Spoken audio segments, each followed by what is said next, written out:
আমি দেখছিলাম কিছুজন 1 তারিখ থেকেই বলতে শুরু করেছেন কখন ঢুকবে কখন ঢুকবে। মানে এরা মূলত আমাদের ভোট দেয়নি, আমাদের পরাজয় দেখতে চেয়েছিলেন।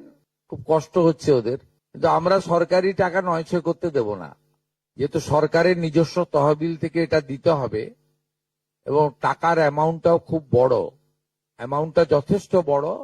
আমরা নিজেরাই 17 তারিখে ট্রান্সফার হওয়া টাকার সঙ্গে 3000কে গুণ করলে নিজেরাই দেখতে পাবেন যে কত বিরাট পরিমাণ অর্থ সম্পূর্ণ পশ্চিমবঙ্গ সরকারের অর্থ থেকে দেওয়া হচ্ছে। আমাদের যারা যোগ্য বিবেচিত হয়েছেন তাদের বয়স 25 থেকে 60 বছরের মধ্যে হতে হবে, আগেই বলা আছে। কেন্দ্রীয় বা রাজ্য সরকার, কোন বিধিবদ্ধ সংস্থা, সরকারি আন্ডারটেকিং, পঞ্চায়েত, পৌরসভা, সরকার, সরকারি সাহায্যপ্রাপ্ত শিক্ষা প্রতিষ্ঠান অর্থাৎ শিক্ষক শিক্ষাকর্মী স্থায়ী সরকারি চাকরিতে নিযুক্ত থাকেন বা পেনশনার্স আসবে না যেহেতু 60 ঊর্ধ্ব, এটা ইরেলিভেন্ট, এরা এই বেনিফিটের মধ্যে পড়ছেন না। তাছাড়া যারা আয়কর প্রদান করেন, অর্থাৎ এখন আয়করের ঊর্ধ্ব সীমা হচ্ছে 12 লক্ষ টাকা বছরে। 12 লক্ষ টাকা পেরিয়ে গেলে আয়কর দিতে হয়। যে পরিবার আয়কর দেন, অর্থাৎ যার বাৎসরিক আয় 12 লক্ষ টাকা, সেই পরিবার এই কর্মসূচি অন্তর্ভুক্ত হওয়ার সুযোগ পাবেন না। এবং যে মহিলা নিজে 10,000 টাকার বেশি নিজে উপার্জন করেন মাসে, তাকেও এর বিবেচনার মধ্যে প্রাথমিকভাবে আনা হয়নি।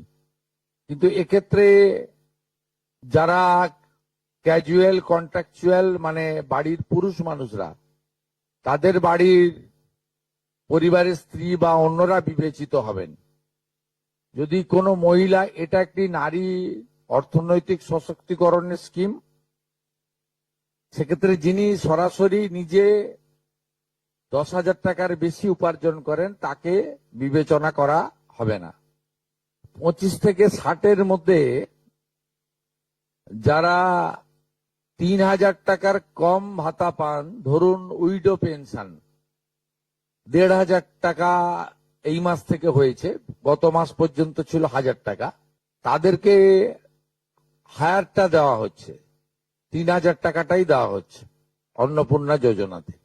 এই ধরনের যত স্কিম 25 থেকে 60 মহিলাদের রয়েছে, যারা 3,000 টাকার কম পান বিভিন্ন ভাতা, তাদেরকে 3,000 টাকার অন্নপূর্ণা যোজনার ভাতাটাই দেওয়া হচ্ছে। এক্ষেত্রে দুটি ক্ষেত্রে আমরা শিথিল করছি। একটা হচ্ছে দিব্যাঙ্গ ভাতা যারা পান তারা দুটো ভাতাই পাবেন।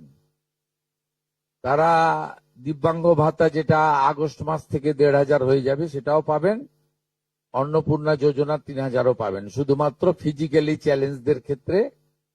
আর পিএম কিষাণ সম্মান নিধির ক্ষেত্রে, এই দুটি ক্ষেত্রে আমরা এটাকে শিথিল রাখছি। এছাড়াও এর আগে যেটা অনেক মহিলার নাম বাদ চলে গেছিল, 3 কক্ষ বিশিষ্ট বাড়ি, এটা গ্রামের ক্ষেত্রে এক্সাম্পট করে দেওয়া হয়েছে। গ্রামের ক্ষেত্রে কোনো বাড়ির সংখ্যা রাখা হয়নি, শিথিল করে দেওয়া হয়েছে। অর্থাৎ গ্রামীণ এলাকার মহিলারা এবারে আরো বেশি সংখ্যায় সুযোগ পাবেন। তাদের ক্ষেত্রে, গ্রামীণ ক্ষেত্রে 3 কক্ষ বিশিষ্ট বাড়ি, যেটা জুলাই মাসে ওই ক্রাইটেরিয়াটা থাকার কারণে অনেকে বঞ্চিত হয়েছেন, এবারে আর বঞ্চিত তারা হচ্ছেন না। এবং শুধুমাত্র জমির পরিমাণের ক্ষেত্রেও যে 7টি কর্পোরেশন রয়েছে, সেখানে শুধুমাত্র 50 ডেসিমেলের বেশি জমির মালিকানা যারা কর্পোরেশন এলাকা, কলকাতা, হাওড়া কর্পোরেশন এলাকা 7টি, পৌর এলাকা এবং গ্রামীণ এলাকাতে ছাড় দেওয়া হয়েছে জমির পরিমাণের ক্ষেত্রে। এর ফলেও আরো অধিক সংখ্যক মহিলা, গ্রামীণ মহিলারা বিশেষ করে, এবারে আপনার অর্থ পাওয়ার ক্ষেত্রে সুযোগ পাবেন।